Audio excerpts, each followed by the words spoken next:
I was lucky enough to harvest a buck just yesterday actually. Today I'm gonna get started on the European mount. I left it overnight in a tub of water just to keep the hide and everything from stiffening up and hardening up on me. Normally I would do that right away, right whenever I go and then clean up the animal, but I wasn't able to get to it and kind of ran short on time. Had some other things to do as well. So I left the head overnight. Just left it soaking. You know, nothing special. Just stuck it in some water to keep the flesh from getting too hard. The animal now sitting out here on my little makeshift table I got going on here. We're gonna start. I've got I want to use a little fish fillet knife, and I'm gonna start about here at the pinnacle, and I'm gonna come over across the ear, and then I'm gonna come across this way and down the other side. Try to do the back half and then the front half. That's how I'm gonna start on it here, and I'll get back with you and show you, you know, as it processes, and maybe even a few time lapse in between.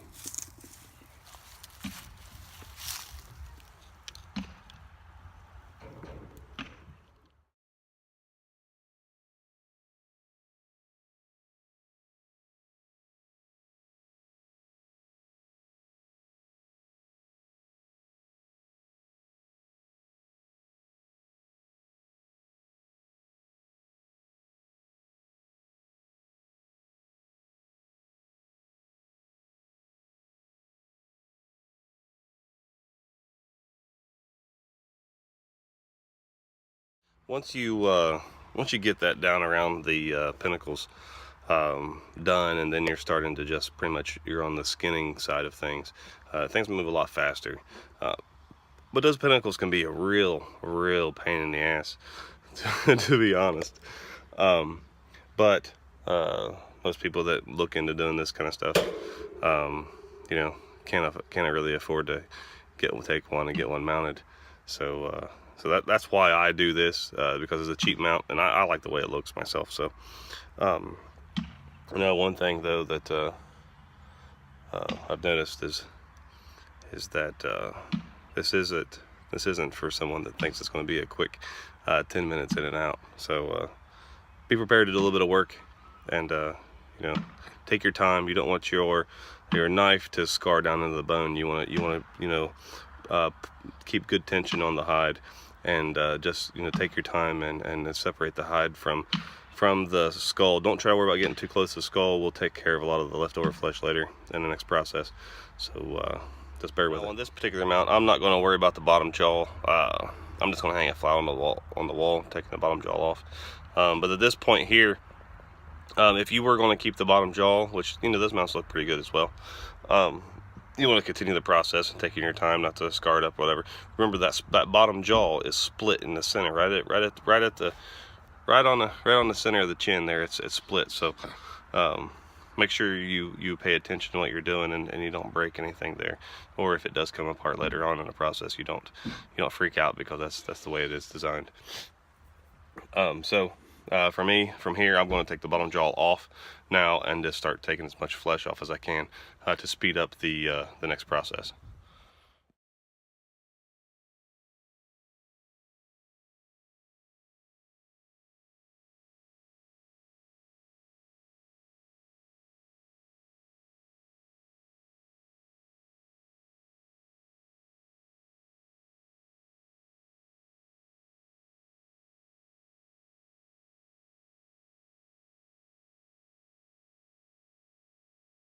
Well, I've got I know quite a bit of the flesh and stuff pulled off of this thing now. I'm only heading back in the water now. There's still a lot of flesh on there, but I'm not going to really nitpick about it. I'm going to go ahead and bring this thing up to a good boil and back the temperature down just a little bit. I don't want it to be at a real hard boil. I don't want to degrade the skull. So I want to bring this up to a boil and back it down a little bit to about like a simmer. I'm gonna cook this thing is what I'm gonna do. I want to cook all that meat to get it all to a well done state, and then after I get that all really well done, I'll go back and I'll clean a little bit more. It'll be a lot easier to pull all that stuff off. A lot of fat and stuff will release. and it'll be a lot better, a lot easier to go ahead and start cleaning up this thing a little bit more. But anyway, I'm gonna go ahead and get the burner out and get this pot set up on it and start simmering this thing. The burner I got, just a little cheap. Same thing I use to boil up my traps and whatnot. I'm definitely doing this outside because the stink will be a little rough to do it in the house. I don't think the old lady will forgive me for that. I got these in here, so I'll have to make sure I prop these antlers up. I'll give me a stick or something to hold up here to keep those the skull itself under water. If it's rising up here like this and that gets to cooking and hot, I'm gonna cook that meat right to the bone, and versus boiling it off there so that it peels off nice and easy for me. So there's a couple things to keep in mind. We're going for a few hours now. We got a nice little simmer going on. I'll come back and check on it in a few hours, and just to make sure that the temperature doesn't get too high. Don't want to get it to a real hard boil. We just want to get a nice little simmer going. And I don't know if you can quite see it or not. You can see a little steam coming up. So I'm gonna keep track of the water level and make sure it doesn't get depleted. All right, it's been on here boiling now. A nice good hard simmer. About 6 hours now.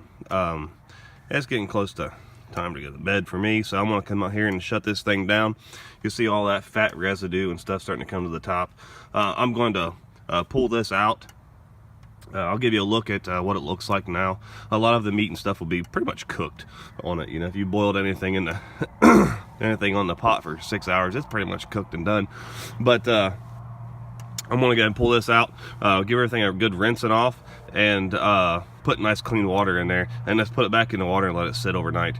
Then tomorrow I'll come out here and start the boiling process again, and maybe even do a little bit of a power washing before I do stick it back in here, but it won't be done completely. So I'll get back with you.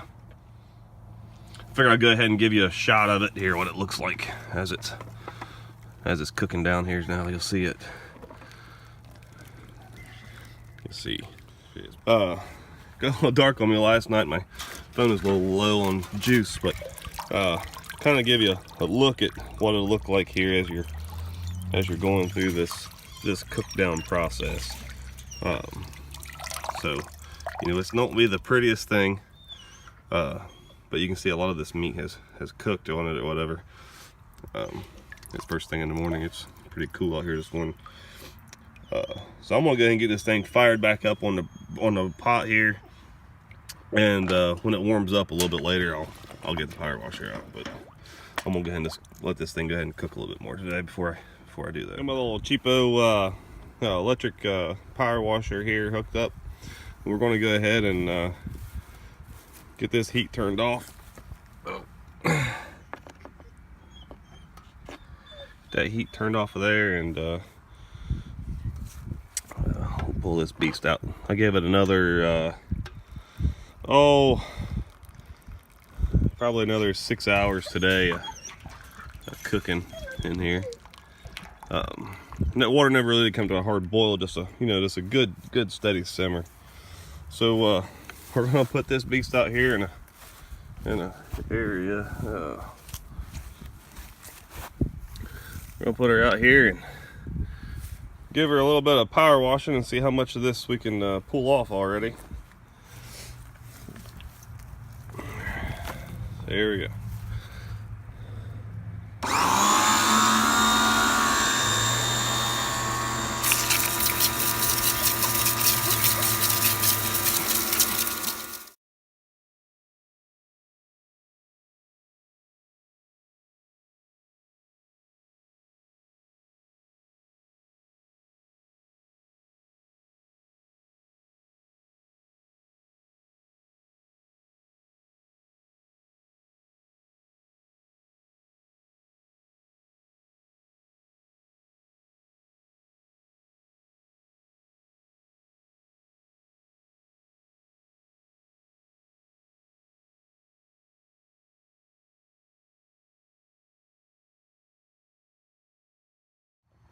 I'm going to call that good enough for now.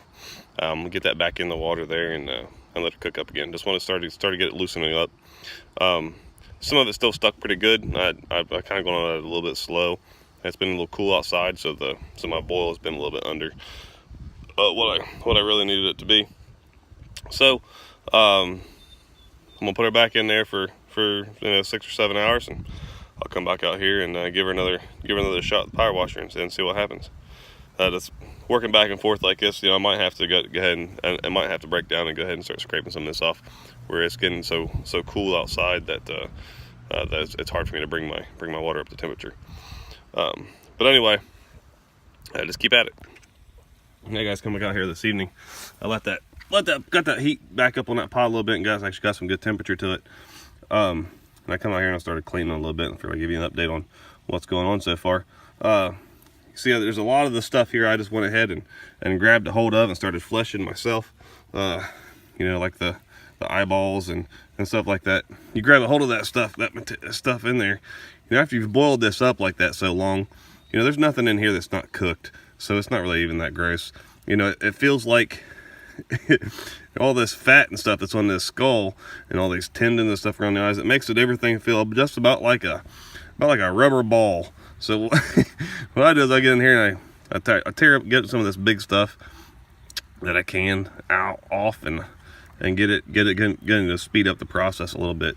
Like this area here, like with the roof of the mouth, that's going to be all one big rubber ball that comes off of there.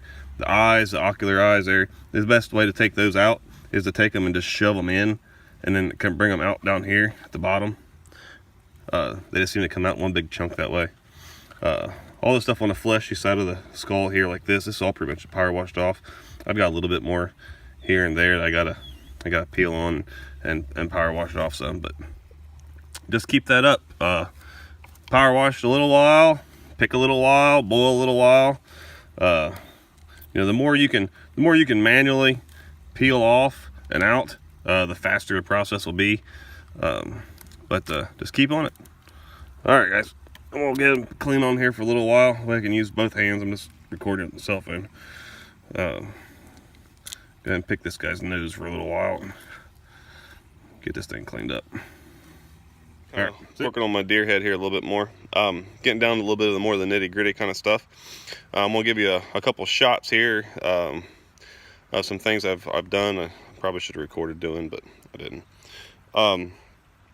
I've got the nasal passages cleaned out. I'm gonna show you how I done that, and just getting down to more nitty gritty, just kind of picking the heavier fats, the fatty areas, and some tendons and that kind of thing out of the skull, the stuff that's not really gonna want to cook off too well. So here we go. There's kind of a one side of the nasal passage done, and the other side not yet. What I do is I just take a rod here. It's got a little metal rod, and I like to do it from the back side. We'll kind of look down the nose here. So this is the side here I've already done, and I'll take a rod and I'll just kind of work myself around and around here, clean everything forward the best I can. Go back and pick it up, and there's a bunch of the membrane stuff that come out of the nose. But I like to try to do is I like to try to get all that membrane stuff out of the nose, and I like to try to leave this area. I think it just makes the skull look a little more full and stuff. So I try to get all the membrane stuff out of the inside of the nose here. There's a big cartilage that runs through here in the middle. I'll clean this up a little bit. There's still a little bit of cartilage right here, but that's kind of the way I do the nasal passages. There's a little tendon or whatever that runs right in through here. I got one out. It came out nice and full all the way through, and this one has not. I'm going to attempt to take a screw and run down there and see if I can get a bite of that and to get that pulled. There's kind of a few of the things there. Just still got a little bit of fat and stuff here to get cleaned. Not nowhere near done yet, but getting there closely. The brain's easy to get out. I don't want to worry about that too much yet. Still got a lot of this fatty stuff here that's picked on. The older the bucks you get, the worse this stuff right here is to get cleaned off. That real heavy cheese, the little head cheese there. So all right, I'll get back with you when I get a little farther along. Guys, here it is. It's finally done now. Well, it's clean as it's going to get. Your skull will still have a little bit of a smell to it. I don't know, kind of like a dirty fish smell actually. So what I do is I'll take it and I'll dip it in a mixture of bleach water. Don't get it up on the horns. You don't want to take this. You don't want to take any of this pretty color away. I'll just dip it in some bleach water. Just dip it in there just to kind of kill any smell or bacteria, and then I'll set it out in the garage for a week or two and let it completely dry out, and then the smell will pretty much go away. The brain that was in here, what I do is I should have showed it, but it's like, nut freezing 0 outside right now, so I was kind of in a hurry to get it done. Took a piece of wire and put it inside here and put it on and run it up into my drill. Turn that around there a few times. Turn that into some brain pudding and power wash it out. Same thing. Anyway, I figured I'd better give you a shot here. Is kind of what I was talking about. I've got my regular drill here. I got just key pieces of just regular steel wire. 2 pieces that are about a foot long, folded in half. Then I got them jammed up in the drill here. Got them twisted around each other just a little bit to keep them from flailing out too much. You know, I took the tips here and kind of spread them out just a little bit to cover a little bit of area, so that whenever you run that drill there, it spins around. You know, just feed them down inside the skull there and give them a couple turns, and power wash, and just rinse and repeat on that, and then that brain will come out there no problem. So that's what I was going to clear up on what I was talking about there. Power wash it out. Same thing with all these little nooks and crannies. You know, the underside of the skull you're really not going to see. So like right in here, I punch these holes out here and here to help me be able to flush that stuff out a little bit more. So so that's about it. You know, everything's gone. Just keep your boiling and power washing. You know, to you want to keep the boiling to a minimum if you can. You know, you don't want to overboil it because you will kind of scar up. You might damage the skull, the structure a little bit. See, like right here, you can see where it split a little bit from where I had overboiled it just a little too long. But see how that kind of would have formed back together. Maybe when that dries, it'll come back together. But it's nothing I'm really worried about. You know, and once you get done with that skull that you've got done, put all this hard work into cleaning. The guys over at Busy Bugs, they make these great plaques. They got these 2 different sizes like these here. One's just a little bit bigger than the other. They have a multitude of different patterns and stuff. For you boys up there in Michigan, they even have a upper and lower peninsula here for you guys with your states. They have all these in different kinds of patterns. The material and stuff that they use for this is you know, really almost like a countertop. It's really good quality stuff. Here is some of the options that they have with the skull paintings and dippings. They even do some really nice hand painting stuff. Check them out on Facebook. That's the Busy Bugs skull cleaning. They degrease, they whiten. You know, dipping of the skulls and hand painting, all of it. They do a really nice job. I was really impressed with their product, and I just wanted to share that, guys, with you. Once you get that skull done, you know, you want a nice plaque to hang it on. These guys are the bee's knees. And if you don't want to go through all this hassle of cleaning it and stuff yourself, you can send your skulls to them. They'll put them in a tub of bugs and let the bugs pick them clean for you. So just get a hold of them there on Facebook. Hey guys, another great product I wanted to mention here real quick. Wall hangers. These guys make these great brackets to hang these skulls with. You know, hold them at a really nice angle off the wall. They're really tough. They make 2 different sizes. One of the bigger size here, like this. It's for like your deer heads, your bear, whatnot. They make a smaller one here also if you want to do like a coyotes or foxes, or you know, the more the predator classes. These things hold your skulls at a really nice angle, almost like a natural angle here. You know, it really displays that mount a lot better. The hook's in there really good. You ain't got to worry about coming off. The back plates are really nice and thick. It won't pull off the wall. You know, you can put these directly on the wall. I would anchor them into a stud just to make sure they don't go nowhere. Or you know, you can combine these 2 companies and hook them both up. mount those things on a plate, and you're got the best of both worlds. That's what I'm going to do. But anyway, give these guys here at Wall Hangers a shout. These hooks here, I don't think they can be beat. As well as these plates. I mean, these things are just quality. All right, guys, have fun. Get out there. I'll put the links to the products, their Facebook pages, in the comments below. Go and give them a shout.